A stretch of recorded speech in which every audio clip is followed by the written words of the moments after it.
Climax Mathematics classes. Today I am going to teach elementary mathematics. Elementary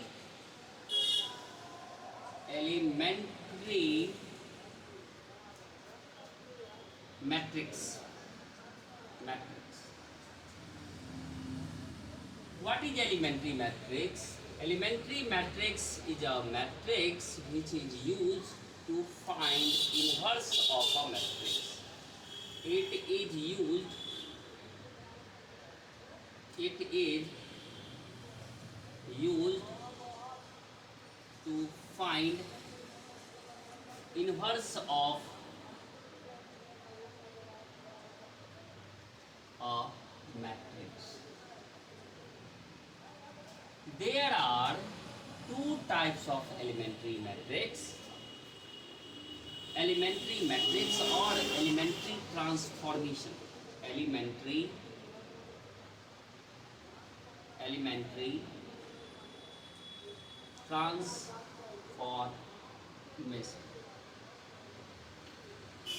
Elementary transformation are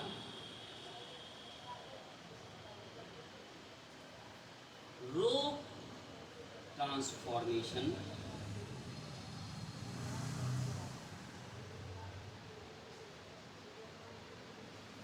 and column transformation. Column transformation. So, what is elementary transformation? Sir, elementary transformation is used to find inverse of a matrix. Inverse of a matrix. Elementary transformation is of two types. One is row transformation and another one is column transformation.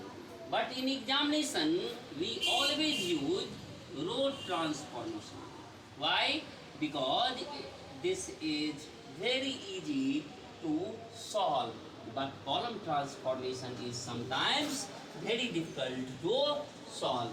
That's why we are always solving the question of elementary transformation by the help of row transformation. Now, sir, row transformation means how to transform row. First of all, you should know one formula, and that is A into A inverse is equal to identity matrix. A into A inverse is identity matrix, which we have studied earlier. Why?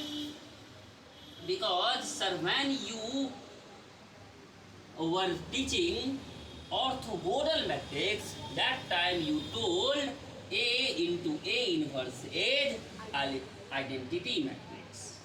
Okay?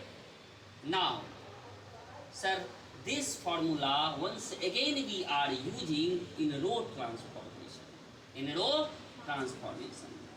First of all, write a matrix. And a matrix can be written as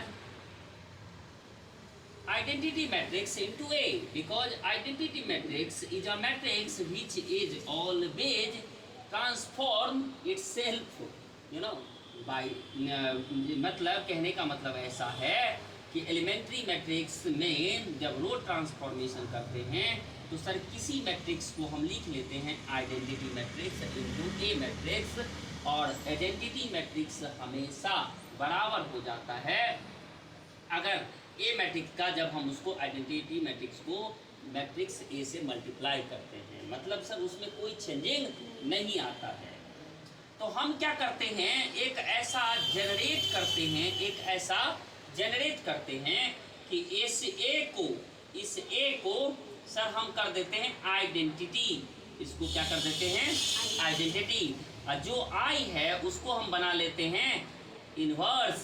क्या बना लेते हैं, inverse. और यहाँ पर बना लेते हैं ए, यहाँ पर ऑलरेडी ए हमारा चलता आ रहा है। So now this A inverse this A inverse is getting from row transformation. कैसे जनरेट होगा? Row transformation. This is the way और this is the step. So what we are going to do in row transformation, let us consider. I am taking one example. Sir नाम ले लेते हैं, कोई एक example ले लेते हैं. A11, A12, A13, A21, A22, A23, A31, A32 और A33. This is the 3 by 3 order matrix. 3 by 3 order matrix. Sir row transformation में करते क्या हैं? रो ट्रांसफॉर्मेशन में हम बनाते हैं W. क्या बनाते हैं? W. सर रो ट्रांसफॉर्मेशन में हम क्या बनाते हैं? W. और यही W हमारे लिए क्या है? सर ये एक मेथड है जिस मेथड के जरिए हम A इनवर्स को फाइंड करेंगे एलिमेंट्री ट्रांसफॉर्मेशन में, है ना, by the help of row transformation. By the help of row transformation. तो इसमें करते क्या हैं? Step number 1, step number 2. Sir बहुत सारे स्टेप लेना पड़ेगा तब जाकर के ये हमारा W ट्रांसफॉर्मेशन बनेगा. तो एक काम करते हैं कि ऊपर वाला पार्ट को क्या कर देते हैं? इरेज करते हैं.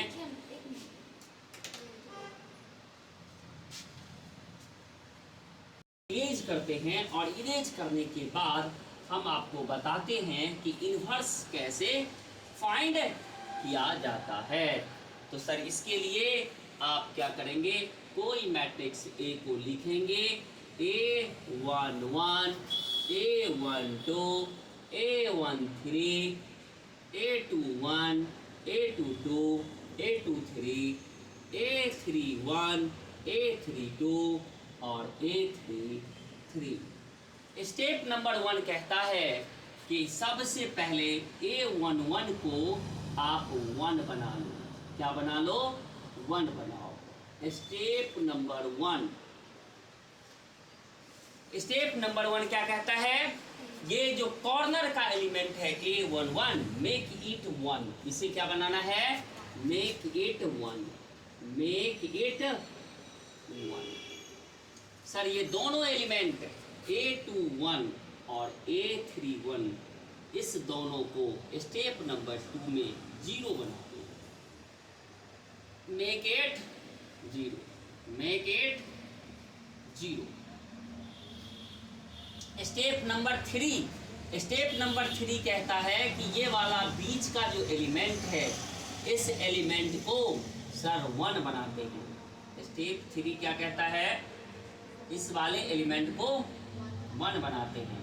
Make it 1.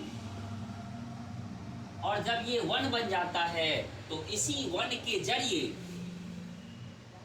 From this 1 we will get 2 zeros in step 4. in step 4. step 4. Step 4 में क्या करते हैं? इस 1 के जरिए इस दोनों एलिमेंट को 0 बनाते हैं. Make it 0. Make it 0. Okay. Now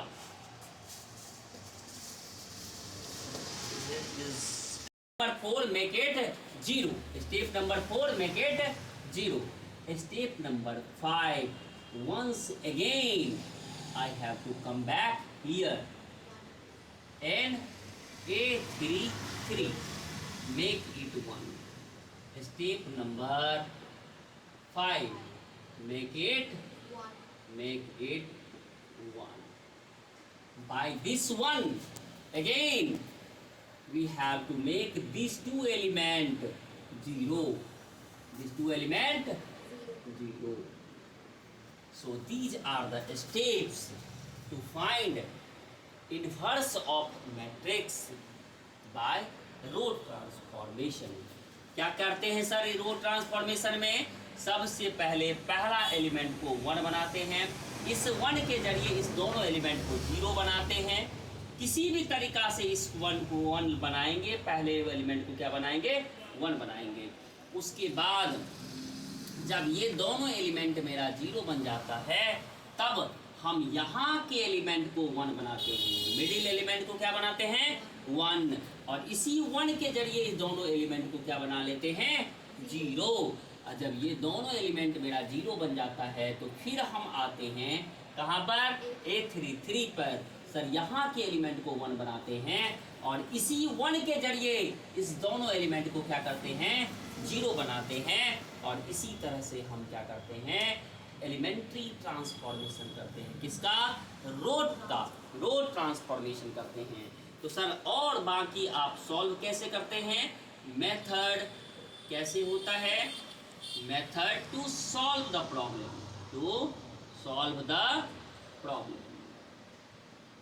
sir इसमें हम सबसे पहले मैट्रिक्स को लिख लेते हैं, उसके बाद आइडेंटिटी मैट्रिक्स को लिखते हैं और फिर से एक मैट्रिक्स को लिखते हैं, और यहाँ से इस ए को आइडेंटिटी में कन्वर्ट करते हैं, इस आइडेंटिटी में कन्वर्ट करते हैं, और इधर जो आइडेंटिटी है उसको ए इनवर्स में कन्वर्ट करते हैं। यहाँ जो आइडेंटिटी है उसको किस में कन्वर्ट करते हैं ए इनवर्स में कन्वर्ट करते हैं, तब जा करके हमारा ये ए इनवर्स ट्रांसफॉर्म होता है किसके जरिए, रोड ट्रांसफॉर्मेशन के जरिए। स्टॉप।